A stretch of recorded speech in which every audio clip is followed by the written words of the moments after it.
Hello everyone, कैसे हो आप सभी। मैं उम्मीद करता हूं कि आप सभी मस्त होंगे और अपने अपने पढ़ाई में व्यस्त होंगे। आज के इस सेशन में हम लोग रौद्र रस, भयानक रस, विभत्स रस और अद्भुत रस के बारे में पढ़ने वाले हैं। तो चलिए सबसे पहले हम लोग रौद्र रस से स्टार्ट करते हैं। देखिए रौद्र रस होता क्या है। तो रौद्र रस या दुनिया का कोई भी रस हो तो इन सब के अंदर कितने अंग होते हैं? 4 अंग होते हैं। पहला होता है अस्थाई भाव, दूसरा विभाव, तीसरा अनुभाव और चौथा होता है संचारी भाव। तो इस रौद्र रस का अस्थाई भाव क्या होता है? देखिए रौद्र रस का अस्थाई भाव होता है क्रोध। क्रोध का मतलब क्या होता है? तो क्रोध का मतलब होता है गुस्सा। ठीक, तो ये क्रोध हम कब उत्पन्न होता है? तो गुस्सा उत्पन्न होने के बहुत सारे कारण हो सकते हैं। तो गुस्सा उत्पन्न होने के क्या क्या कारण हो सकते हैं? तो पहला हो सकता है कि जैसे किसी का कोई प्रिय वस्तु उसके सामने ही नाश हो जाए या किसी का कोई प्रिय वस्तु खो जाए। आज के समय में सभी का तो प्रिय वस्तु मोबाइल हो गया है। जैसे मान लीजिए कि आपका मोबाइल ही खो जाए और आपको बहुत ही इमरजेंसी किसी के यहाँ कॉल करना है, तो आपको क्या होगा? गुस्सा आएगा ना। वही मान लीजिए मोबाइल आपका टूट फूट जाए, तो इस तरह से खो जाने से या उसके नाश हो जाने से हमारे मन में जो भी भाव उत्पन्न होगा उसे हम क्या कहेंगे? उसी को हम क्रोध कहते हैं। तो देखिए इसके अनेकों कारण हो सकते हैं। पहला कारण हो सकता है कि प्रिय वस्तु का खो जाना या नाश हो जाना। इस तरह से रौद्र रस का परिभाषा हो जाएगा कि किसी का कोई प्रिय वस्तु के खो जाने से या उसके नाश हो जाने से हमारे मन में जो भाव उत्पन्न होता है उसे क्रोध कहते हैं। और यही क्रोध नामक अस्थाई भाव विभाव, अनुभाव और संचारी भाव से परिपूर्ण होकर के रौद्र रस कहलाता है। तो इस तरह से रौद्र रस की परिभाषा हो जाती है कि किसी प्रिय वस्तु के विनाश होने से या खो जाने से अपने या अपने किसी प्रिय के, अपने यानी कि अपना या अपने किसी प्रिय के, जैसे हमारा कोई प्यारा हो, हमारे माता पिता हो सकते हैं, हमारे दोस्त हो सकते हैं, कोई भी हो सकता है, तो अपने या अपने किसी प्रिय के अनिष्ट होने से, अनिष्ट यानी कि उसका नुकसान होने से हमारे मन में जो भाव उत्पन्न होता है उसे हम क्या कहते हैं? क्रोध कहते हैं। और यही क्रोध नामक अस्थाई भाव विभाव, अनुभाव और संचारी भाव से परिपूर्ण होकर रौद्र रस कहलाता है। ठीक, तो इस तरह से रौद्र रस की परिभाषा आपको समझ में आ रही है? ठीक है, तो चलिए आगे इसका हम लोग उदाहरण देखते हैं। तो इसका उदाहरण समझने से पहले एक चीज थोड़ा याद कीजिए कि इससे पहले वाले वीडियो में हम लोगों ने जब वीर रस पढ़ा था तो वीर रस में किसके बारे में उदाहरण दिया गया था?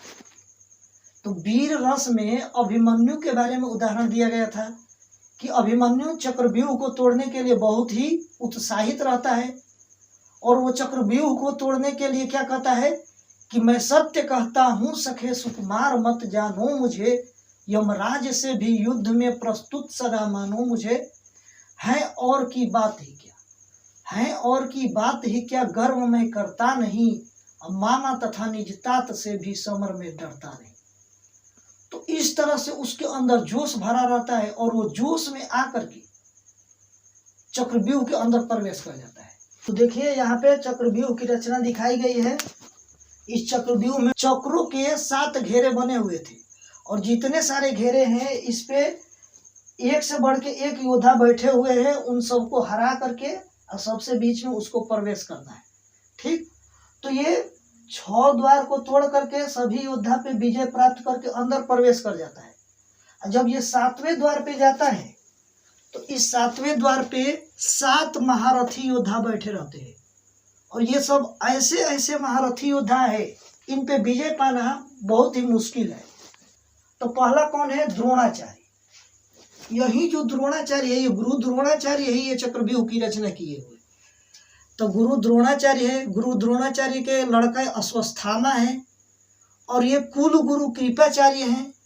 फिर ये शकुनी, मामा शकुनी है। किसके मामा है? तो ये कौरवों के मामा है शकुनी। फिर से कर्ण भी है कर्ण जो होता है ना, ये पांडवों के सबसे बड़ा भाई होता है। कुंती जिस वक्त उसकी शादी अभी नहीं हुई रहती है, उसी समय कुंती को सूर्य के वरदान से ये कर्ण पुत्र प्राप्त हो जाता है। जो क्लास 10 के बच्चे हैं, हिंदी के अंतर्गत उन लोगों को कर्ण खंड काव्य पढ़ाया जाता है, तो वहाँ पे वो लोग कर्ण खंड काव्य पढ़ेंगे तो उसमें इसके बारे में पूरी की पूरी कहानी आप लोगों को जानकारी मिल जाएगी कर्ण के बारे में। ठीक है, तो ये कर्ण जो हैं ये पांडवों के सबसे बड़े भाई होते हैं, लेकिन इनको पता नहीं होता है, इसलिए ये कौरवों की तरह से लड़ते हैं। ठीक है, तो कर्ण, फिर दुर्योधन। दुर्योधन कौन है कि दुर्योधन कौरवों में सबसे बड़ा होता है। दुर्योधन और दुशासन, इस तरह से ये 7 लोग यहाँ पे बैठे रहते हैं। इन 7 लोगों से जा करके ये अभिमन्यु अकेले लड़ता है। तो अभिमन्यु जब इनसे जाकर लड़ता है तो 7 पे भी भारी पड़ जाता है। तो इस तरह से वो 7 पे विजय प्राप्त करने लगता है। तो 7 के 7 मिल करके एक साथ इससे लड़ने लगते हैं। जबकि युद्ध में नियम ये होता है कि एक योद्धा से केवल एक ही योद्धा अकेले लड़ेगा, लेकिन युद्ध के नियम के विरुद्ध 7 लोग एक साथ मिलकर अकेला अभिमन्यु के ऊपर आक्रमण कर देते हैं और इसके रथ पे बाण चला देता है और उस बाण से इसके रथ का पहिया टूट जाता है। जब इसके रथ का पहिया टूट जाता है तो ये रथ से नीचे गिर जाता है और रथ से नीचे गिरने के बाद सभी के सभी तलवार लेकर के इसको मारने के लिए आते हैं। अब सोचिए, अकेला ये अभिमन्यु, इसको मारने के लिए 7 लोग आ रहे हैं और ये निहत्था हो गया, इसके पास कोई हथियार भी नहीं होता है। फिर ये करता क्या है कि अपने ये रथ के पहिया को उठा लेता है और रथ के पहिए को उठा करके ऐसे सभी के तलवार के वार से बचने के लिए अपने आप को बचाता है। समझ रहे हैं कितनी वीरता के साथ ये अभिमन्यु लड़ा है। तो इतनी वीरता के साथ लड़ने के बावजूद भी जो कर्ण होता है वो पीछे से उसकी पीठ में तलवार से वार कर देता है और इस तरह से अभिमन्यु घायल हो जाता है और सभी के सभी लोग उसको तलवार से वार करने लगते हैं। बड़ी निर्दयता के साथ अभिमन्यु को मारे हैं ये लोग। केवल नाम के ये लोग वीर योद्धा कहला रहे हैं, लेकिन ये वीरता की काम नहीं की है, ये लोग कायरता की काम किए हैं कि अकेले एक व्यक्ति के ऊपर इतने लोग मिलकर के उसको मारे हैं। समझ रहे हैं। तो इस तरह से जब अभिमन्यु का वध हो जाता है, तो जब अभिमन्यु के पिताजी अर्जुन को अभिमन्यु के वध के बारे में पता चलता है तो उस समय अर्जुन को बहुत ज्यादा गुस्सा आता है। तो अर्जुन का पुत्र यहाँ पे मारा गया तो उसके अंदर गुस्सा नहीं आएगी। तो इस तरह से उसके अंदर जब गुस्सा आती है तो वो क्या करता है, उसी चीज के बारे में हम लोग यहाँ पे इस उदाहरण में समझने वाले हैं। देखिए, इस उदाहरण में बताया जा रहा है कि उस काल मारे क्रोध के, उस काल यानी कि उस समय, काल यानी होता है समय, उस समय मारे क्रोध के यानी कि क्रोध के मारे तन कांपने उनका लगा। तन मतलब होता है शरीर। क्रोध के मारे जो अर्जुन है उनका शरीर कांपने लगा। ठीक है, फिर आगे देखिए, मानो हवा के जोर से, ऐसा मान लो कि हवा के जोर से सोता हुआ सागर जगा। कोई सोता हुआ सागर है, जब हवा का जोर आया तो उस हवा के जोर से वो सोता हुआ सागर क्या हुआ, जग गया। इस तरह से अभिमन्यु के वध के समाचार सुन करके ये अर्जुन का शरीर क्रोध के मारे कांपने लगा। समझ रहे हैं। तो इस तरह से इस उदाहरण में अभिमन्यु के वध की समाचार को सुन करके अर्जुन को गुस्सा आया है, तो यहाँ पे कौन सा रस हो जाएगा, रौद्र रस। ठीक, तो चलिए इसका स्पष्टीकरण देख लेते हैं। देखिए, इसका स्पष्टीकरण में अस्थाई भाव क्या है। तो अस्थाई भाव है क्रोध, विभाव में आलंबन और आलंबन में आश्रय विषय होते हैं। तो इसमें आश्रय कौन है, मतलब किसके अंदर क्रोध आया है, तो अर्जुन के अंदर ही तो क्रोध आया है। तो इस तरह से आश्रय कौन हो गया, अर्जुन। विषय अभिमन्यु वध, अभिमन्यु का वध हुआ है तभी तो इनको क्रोध आया है। तो इस तरह से विषय हो गया है अभिमन्यु का वध। उद्दीपन विभाव क्या है? तो उद्दीपन विभाव अभिमन्यु के वध की समाचार ही है। जब अभिमन्यु के वध की समाचार अर्जुन को पता चलता है तभी तो इनको क्रोध आता है। तो इस तरह से उद्दीपन विभाव हो जाएगा अभिमन्यु वध की समाचार। अनुभाव क्या है? हमें कैसे अनुभव हो रहा है कि उनके अंदर गुस्सा ही आया हुआ है। तो अर्जुन जो है गुस्से के मारे हाथ मल रहे होंगे, उसके बाद से गुस्से के मारे उनका जो मुख है वो लाल हो गया होगा, उनका जो चेहरा है पूरा लाल हो गया होगा गुस्से के मारे, और गुस्से से उनका शरीर कांप रहा होगा। जैसे यहाँ पे लिखा भी गया है कि उस काल मारे क्रोध के तन कांपने उनका लगा, मतलब गुस्सा के मारे उनका शरीर क्या हुआ? कांपने लगा। आगे देखिए संचारी भाव। तो संचारी भाव, इनके मन में और अनेकों प्रकार के क्या क्या भाव आ रहे होंगे। तो इनके मन में आ रहा होगा उग्रता, बहुत ज्यादा गुस्सा जब आता है ना तो उसी को उग्रता कहते हैं। विषाद, विषाद यानी कि दुख भी होगा। आवेग, कोई भी कार्य करने के लिए हमारे अंदर जो तीव्रता होती है उसी को हम लोग क्या कहते हैं? आवेग कहते हैं। फिर स्मृति भी होगी। स्मृति यानी कि अभिमन्यु की याद भी तो आ रही होगी। तो इस तरह से यहाँ पे ये सब संचारी भाव हुए। तो बताइए आप लोगों को ये रौद्र रस समझ में आया? ठीक है, तो चलिए आगे हम लोग देखते हैं भयानक रस के बारे में। देखिए अगला रस है भयानक रस। तो यहाँ पे भयानक रस के चारों अंग लिखे हुए हैं, जिसमें से भयानक रस का स्थायी भाव भय होता है। अब भय का मतलब होता है डर। और ये डर उत्पन्न होने के क्या क्या कारण हो सकते हैं? तो डर उत्पन्न होने के अनेकों कारण हो सकते हैं। जैसे मान लीजिए कि हम लोग बैठ करके बहुत अच्छे से पढ़ रहे हैं, आराम से पढ़ रहे हैं, एकाएक कहीं से कोई सांप निकल जाए, और वो भी बहुत भयंकर सांप निकल जाए, तो उसको देख के हमें क्या होगा? हमारे अंदर डर उत्पन्न हो जाएगा। देखिए इसी पर एक कहानी याद आ गई। मेरा एक दोस्त था, कहानी सुन लीजिए, कहानी सुनेंगे ना तो उस कहानी, ये जो आगे हम लोग भयानक रस पढ़ने वाले हैं ना, वो भयानक रस आपको बहुत ही अच्छे से समझ में आ जाएगा इस कहानी के माध्यम से। देखिए कहानी ये है कि एक मेरा दोस्त था और उसकी शादी हो गई थी। एक बार हुआ क्या कि रात का समय था, मेरे दोस्त और उसकी पत्नी के बीच में झगड़ा हो गई। तो झगड़ा होने की वजह से मेरा दोस्त उसी रात को घर छोड़ करके घर से बाहर चला गया। धीरे धीरे वो घर से दूर निकल गया, एक ऐसे जगह पे पहुंच गया जहाँ पे कोई नहीं थे। जैसे जैसे वो आगे बढ़ता जा रहा था वैसे वैसे उसको ऐसा एहसास हो रहा था कि उसके पीछे से कोई आ रहा है। उसको पायल की आवाज सुनाई दे रही थी, फिर उसके पसीने छूटने लगे। धीरे धीरे वो आवाज जो आ रही थी वो धीरे धीरे उसके करीब होती जा रही थी। उसके ओठ सूखने लगे, गले सूखने लगे, उसकी धड़कनें तेज चलने लगी, और वो आवाज धीरे धीरे और उसके पास ही आता जा रहा था। एकाएक कोई पीछे से उसके पीठ पे हाथ रख दिया। फिर उसका तो कुछ समय के लिए तो उसकी धड़कन ही रुक गई। फिर उसने अब जब पीछे मुड़ के देखा तो पीछे मुड़ के देख रहा है उसके सामने एक बहुत बड़ी सी औरत खड़ी हुई है, जिसके बाल खुले हुए हैं, उसके चेहरे पूरे एकदम कुछ अजीब सा हो गया है। तो इस तरह से उसको देख करके उसकी सांसें और तेज चलने लगी। समझ रहे हैं? तभी उसको एक आवाज सुनाई दी। वो आवाज, वो जो बड़ी सी औरत दिख रही थी जिसके बाल बिखरे हुए थे, वही कह रही थी उसको, ईश्वरी मुझे माफ कर दीजिए। फिर उसके बाद जब वो ध्यान से उसको देखा तो वो कोई और नहीं थी, उसकी पत्नी ही थी, जिसका पूरा मेकअप ही छोड़ दिया था, इसलिए वो चुड़ैल लग रही थी। समझ रहे हैं? तो इस तरह से उसकी वो जो पत्नी है ना, उसकी हालत खराब कर दी थी। तो इस तरह से अगर कहीं पे कोई डरावनी चीज हम लोग देख लेंगे तो हमारे अंदर क्या उत्पन्न हो जाएगा? डर उत्पन्न हो जाएगा, जिस तरह से हमारे दोस्त को उत्पन्न हो गया था।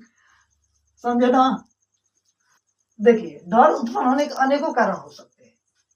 कोई अनिष्टकारी जीव या वस्तु को देखकर या उसके बारे में याद करके हमारे मन में जो भी भाव उत्पन्न होता है उसे हम क्या कहते हैं? भय कहते हैं। और यही भय नामक अस्थाई भाव विभाव और भाव और संचारी भाव से परिपूर्ण होकर के भयानक रस कहलाता है। समझ में आया?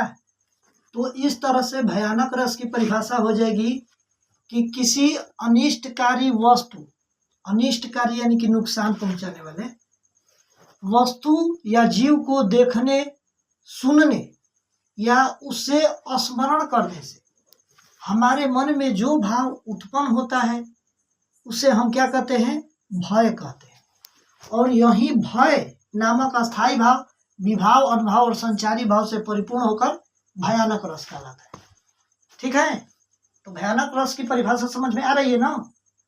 ठीक है, तो चलिए आगे हम इसका उदाहरण देख लेते हैं।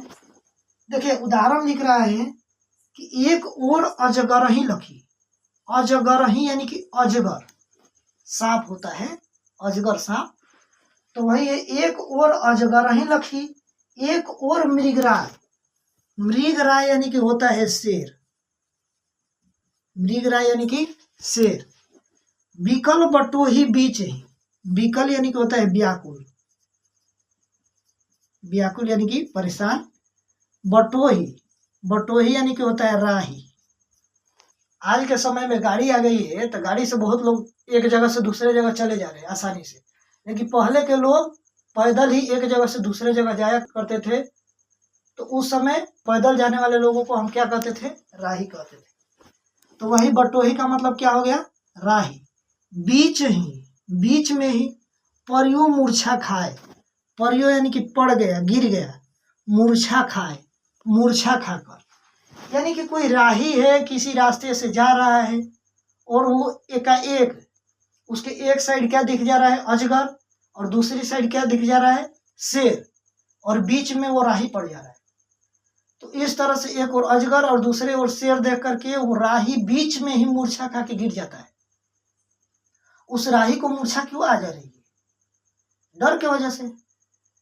तो इस तरह से यहाँ पे राही के अंदर डर उत्पन्न हो रहा है, भय उत्पन्न हो रहा है, तो इसलिए यहाँ पे कौन सा रस है? भयानक रस है। ठीक है, चलिए इसका स्पष्टीकरण भी देख लेते हैं हम लोग। तो देखिए इस उदाहरण में अस्थाई भाव क्या है? तो इस उदाहरण में अस्थाई भाव है भय, फिर विभाव में आलंबन, और आलंबन के अंदर आश्रय। आश्रय कौन है?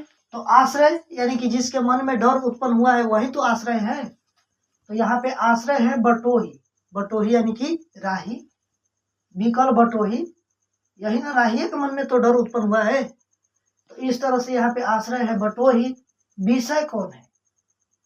तो विषय यानी कि जिसको देख करके इस राही के अंदर डर उत्पन्न हुआ है वो विषय हो जाएगा। तो यहाँ पे विषय अजगर और शेर है, क्योंकि अजगर और शेर इन दोनों को देख के ही ये बटोही के अंदर डर उत्पन्न हुआ है। ठीक, आगे देखते हैं इसमें उद्दीपन विभाव क्या है। तो उद्दीपन विभाव यही अजगर और शेर ही है। मतलब जैसे अजगर और शेर को देख करके उस राही के अंदर डर तो उत्पन्न हो गया है, उसके बावजूद वो दोनों ओर से घेरे हुए हैं उसको। तो जब दोनों ओर से घेरे हुए हैं तो इसके वजह से उसके अंदर और तो डर उत्पन्न हो रहा होगा। अगर एक साइड होते तो वो कहीं से निकल के भाग जाता, लेकिन दोनों ओर से घेरे हुए हैं तो इसके वजह से उसके अंदर और डर उत्पन्न होता जा रहा है। तो ये उद्दीपन में हो जाएगा कि अजगर और शेर द्वारा दोनों ओर से घेरे होना। फिर आगे देखते हैं अनुभाव। हमें कैसे अनुभव हो रहा है कि उस राही के अंदर डर ही उत्पन्न हुआ है? तो राही का विकल, विकल यानी कि व्याकुल होना और मूर्छित होना, वो मूर्छा खा करके गिर जा रहा है, जिससे हमें पता चल रहा है कि उसके अंदर डर उत्पन्न हुआ है।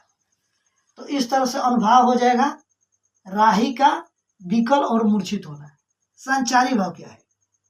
तो संचारी भाव इसमें त्रास, दैन्य, भय और अपस्मार आदि है। ठीक है, तो इस तरह से ये भयानक रस समाप्त होता है। चलिए अगला देखते हैं हम लोग विभत्स रस के बारे में। देखिए अगला रस है विभत्स रस। तो विभत्स रस का अस्थाई भाव क्या होता है? तो इसका अस्थाई भाव होता है जुगुप्सा। जुगुप्सा का मतलब होता है घृणा, और ये घृणा हो उत्पन्न होने के भी अनेकों कारण हो सकते हैं। जो चीज हमें अच्छा न लगे और वही हमारे सामने आ जाए तो उसको देख करके हमारे अंदर क्या उत्पन्न होने लगे? घृणा उत्पन्न होगी। जैसे मान लीजिए कि हम किसी रास्ते पे जा रहे हैं और हमारे पीछे पीछे कोई कुत्ता दौड़ता हुआ आ रहा है। एकाएक हुआ क्या कि हम रास्ता क्रॉस कर गए और उधर से ट्रक आकर के उस कुत्ते को मार दिया और वो कुत्ता क्या हो गया, मर गया। उसके अंदर के जितने आंत हैं, जितने चर्बी है, वो एक जगह से पूरा ट्रक के चक्का में लग करके पूरा वो उसको लपेटते हुए ट्रक का चक्का बहुत आगे तक चला गया। यानी कि उसके अंदर का जितना अतड़ी था उसको रोटी बना दिया। समझ रहे हैं? तो वो सब चीज देख करके, उसके आंत को फैला हुआ देख करके हमारे मन में क्या उत्पन्न होगा? हमें तो बहुत अच्छा लगेगा? अच्छा नहीं लगेगा, हमारे अंदर घृणा उत्पन्न होगी। समझ रहे हैं? तो ऐसी चीज जो हमें अच्छा न लगे, वो हमारे सामने आ जाए, तो उसको देख करके हमारे अंदर जो भाव उत्पन्न होगी वो क्या होगा? वही जुगुप्सा होता है। तो इसका कारण देख लेते हैं कि घृणित वस्तुओं को देखकर या उसके बारे में सुनकर या उसका स्मरण करके, उसको याद करके हमारे मन में जो भाव उत्पन्न होता है उसे हम क्या कहते हैं? जुगुप्सा कहते हैं। और यही जुगुप्सा नामक अस्थायी भाव विभाव, अनुभाव और संचारी भाव से परिपूर्ण होकर के विभत्स रस कहलाता है। समझ में आ रहा है ना?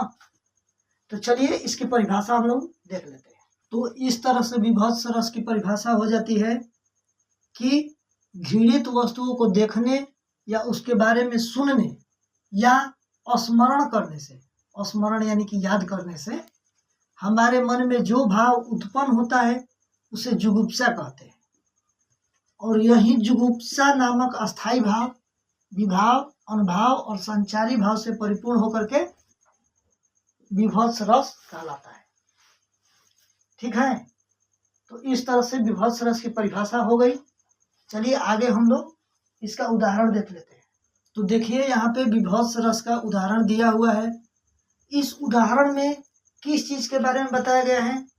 तो इस उदाहरण में शमशान घाट पर उपस्थित एक ऐसा मनुष्य है जो लाशों के साथ जानवरों का खिलवाड़ करते हुए हर एक दृश्य देख रहा है और उसी दृश्य को यहाँ पे प्रदर्शित कर रहा है। देखिए लिख रहा है इस उदाहरण में कि कोऊ अतड़िन की पहिरी माल, कोई कुत्ते उस लाश के अतड़ी की पहिरी माल, माला पहन रहा है।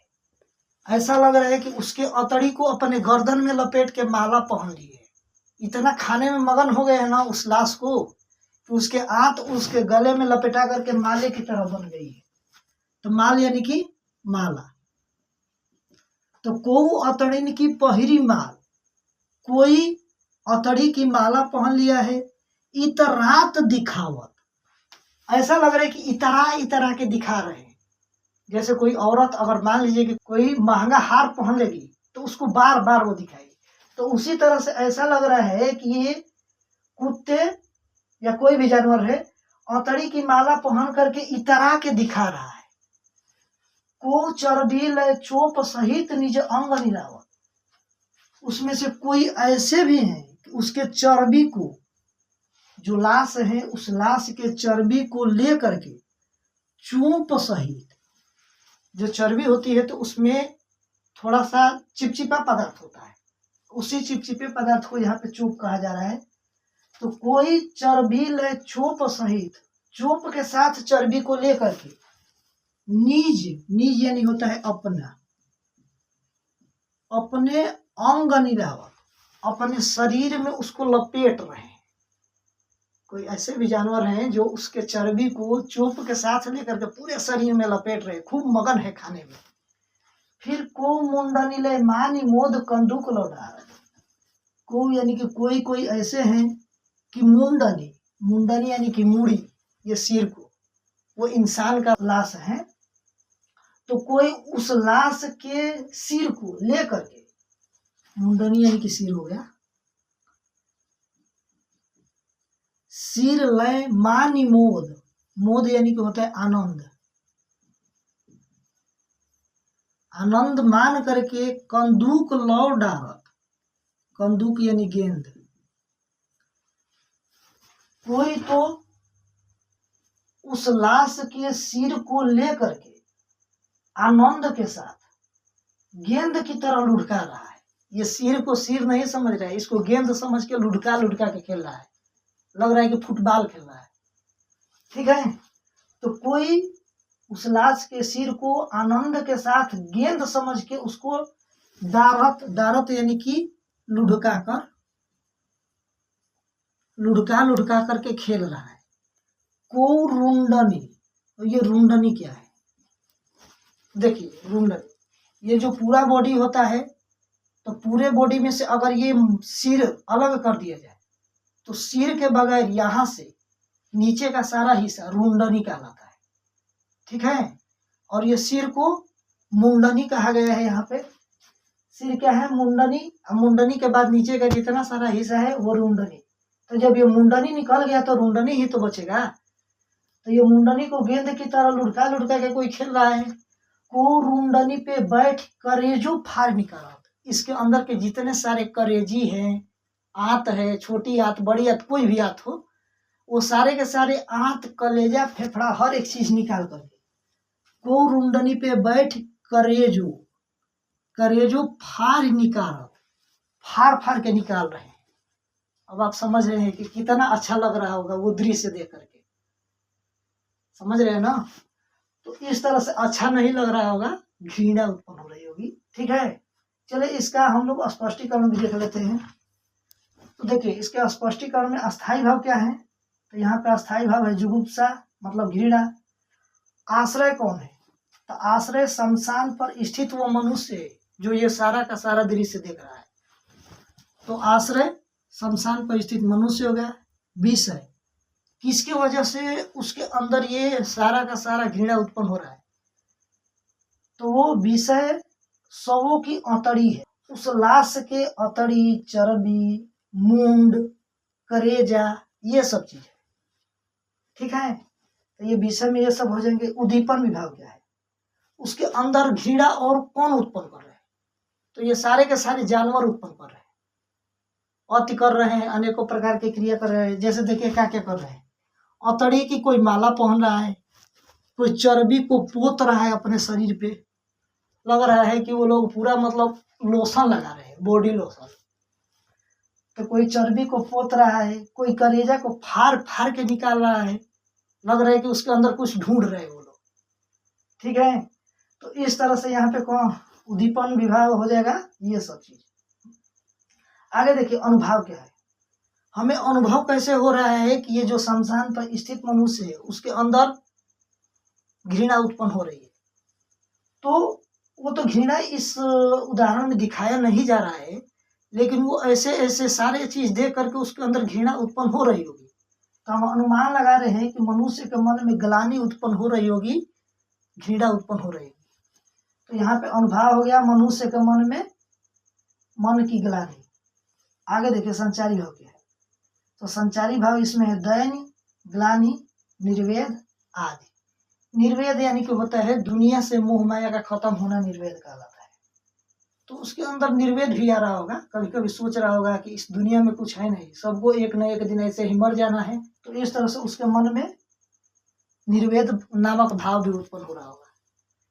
ठीक है, तो इस तरह से विभत्स रस समाप्त होता है। विभत्स रस समझ में आया ना? जहाँ कहीं भी घृणा उत्पन्न होगी वहां पे विभत्स रस होगा। तो चलिए आगे देखते हैं अद्भुत रस के बारे में। देखिए अगला रस है अद्भुत रस। तो यहाँ पे अद्भुत रस के सभी अंग लिखे हुए हैं, अस्थाई भाव, विभाव, अनुभाव और संचारी भाव। तो अद्भुत रस का अस्थाई भाव होता है विस्मय। विस्मय का मतलब होता है आश्चर्य। अब हमारे अंदर आश्चर्य कब उत्पन्न होते हैं? तो आश्चर्य हमारे अंदर तभी उत्पन्न हो सकते हैं जब हम कोई चीज के बारे में ऐसा सोचे कि वो हो ही नहीं सकता, और वही चीज हमारे सामने होता हुआ दिखाई दे दे। जैसे हम तो एक चीज जानते हैं कि कोई इंसान बिना एरोप्लेन के या बिना किसी उपकरण के उड़ नहीं सकते। अगर कहीं पे कोई इंसान उड़ता हुआ दिख जाए चिड़ियों की तरह, उस समय हमें आश्चर्य उत्पन्न होगा। जैसे एक चीज हम बचपन में सोचा करते थे कि जैसे मान लीजिए कि नेट से पैसा शेयर कर दिया जाता है, जैसे गूगल पे, फोन पे, इस तरह के अनेकों यूपीआई से हम लोग क्या करते हैं, पैसा एक जगह से दूसरे जगह ट्रांसफर कर देते हैं। तो पहले हम सोचते थे कि ये पैसा उड़ के जाता होगा, अगर पैसा उड़ के जाता होगा तो कहीं ना कहीं से हम तो उसको रोक भी तो सकते हैं। तो उसी तरह से मान लीजिए कि अगर इंसान को ही हम उड़ा करके एक जगह से दूसरे जगह पर भेज दें, मान लीजिए कि हमें जाना है दिल्ली, अब कोई ऐसा इंसान है जो दिल्ली में बैठा है, उसको हमारे यहाँ आना है। इंटरनेट का जमाना है, नेट से हम लोग पता लगा लेते हैं कि किसको कहाँ पे जाना है, तो दोनों लोग आपस में नेट से जुड़ जाएंगे, पता लगा लेंगे कि किसको कहाँ जाना है। तो इस तरह से कोई ऐसा सिस्टम बन जाता कि एकाएक हम वहां पे पहुंच जाते हैं, वो यहाँ पे आ जाता है। ये तो संभव नहीं है। अगर ऐसा होने लगे तो हमारे अंदर क्या होगा, आश्चर्य उत्पन्न होगा कि नहीं। तो जो चीज हमें लगता है कि वो नहीं हो सकता है, और वही चीज होता हुआ हमारी आंखों के सामने दिख जाए, तो इस तरह से हमारे अंदर क्या उत्पन्न होगा, आश्चर्य उत्पन्न होगा। तो इस तरह से अद्भुत रस की परिभाषा हो जाएगी कि आश्चर्यजनक वस्तुओं को देखने, उसके बारे में सुनने या स्मरण होने से, याद करने से हमारे मन में जो भाव उत्पन्न होता है उसे विस्मय कहते हैं। और यही विस्मय नामक अस्थाई भाव विभाव, अनुभाव और संचारी भाव से परिपूर्ण होकर अद्भुत रस कहलाता है। ठीक, तो इस तरह से अद्भुत रस की परिभाषा समझ में आ गई ना। ठीक है, तो चलिए इसका उदाहरण देख लेते हैं। तो देखिए यहाँ पे ये जो उदाहरण दिया जा रहा है, इस उदाहरण में कौशल्या और राम जी के बारे में लिखा गया है। ये उस समय की बात है जिस समय राम जी अभी छोटे बालक थे, और वो छोटे बालक होते हुए भी एक ही समय में दो दो जगह दिखाई दे रहे थे। तो कोई छोटा बच्चा एक ही समय में दो दो जगह दिखाई दे, यहाँ पे भी वहां पे भी, तो उसको देख करके हमें आश्चर्य तो होगा ही। हम सोचेंगे या तो वो भूत है या नहीं तो वो भगवान ही है। तो इस तरह से कौशल्या के अंदर राम जी को एक ही समय में दो जगह देख करके आश्चर्य उत्पन्न हो रहा है। अब राम जी को वो भूत प्रेत नहीं समझ रही है, भगवान समझ रही है।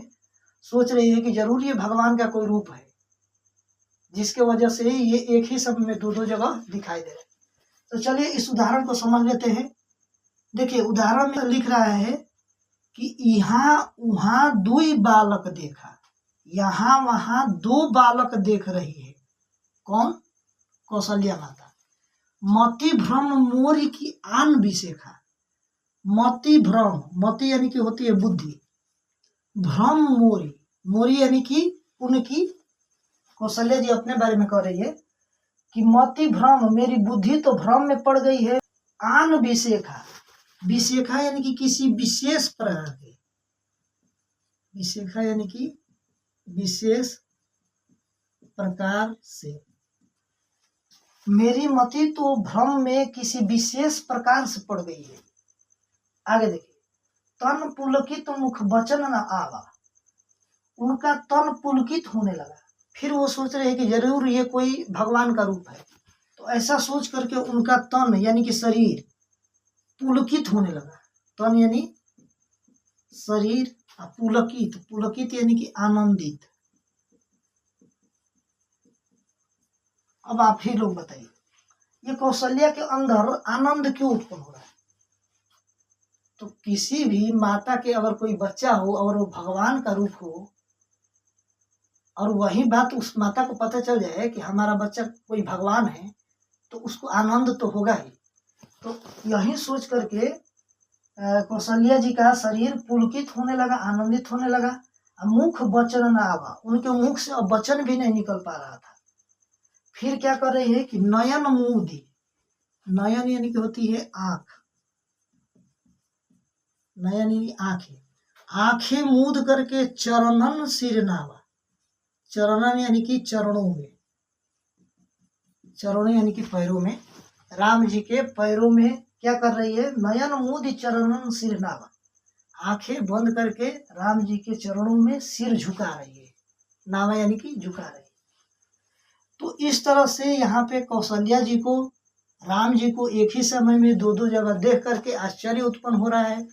तो इस तरह से यहाँ पे कौन सा रस हो जाएगा? अद्भुत रस हो जाएगा। चलिए इसका हम लोग स्पष्टीकरण भी देख लेते हैं। देखिए इसका अस्थाई भाव हो गया विस्मय, विस्मय यानी कि आश्चर्य। इसमें आश्रय कौन है? तो कौशल्या जी है। कौशल्या जी को ही तो आश्चर्य उत्पन्न हो रहा है। फिर विषय कौन है? तो राम जी का बाल्य रूप, वो राम जी का जो बालक वाला रूप है वही क्या है? विषय है। आगे उद्दीपन विभाग, तो उद्दीपन विभाग में राम जी का एक ही समय में दो स्थानों पर दिखना, राम जी एक ही समय में दो जगह दिखाई दे रहे हैं, तो यही देख करके उनके अंदर और आश्चर्य उत्पन्न हो रहा है।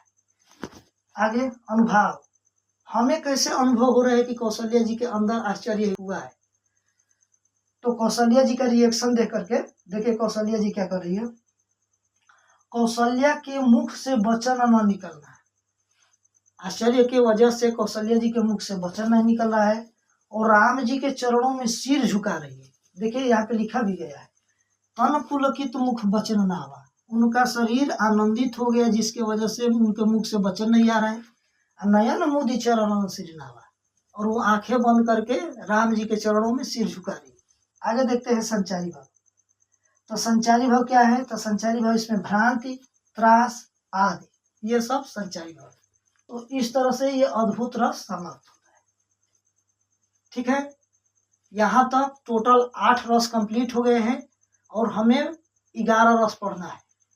तो 11 में से 8 रस पढ़ लिए, बाकी के 3 रस अगले वीडियो में देखेंगे। तो आज के लिए सिर्फ इतना ही रहने देते हैं, फिर मिलते हैं अगले वीडियो में। तब तक के लिए जय हिंद।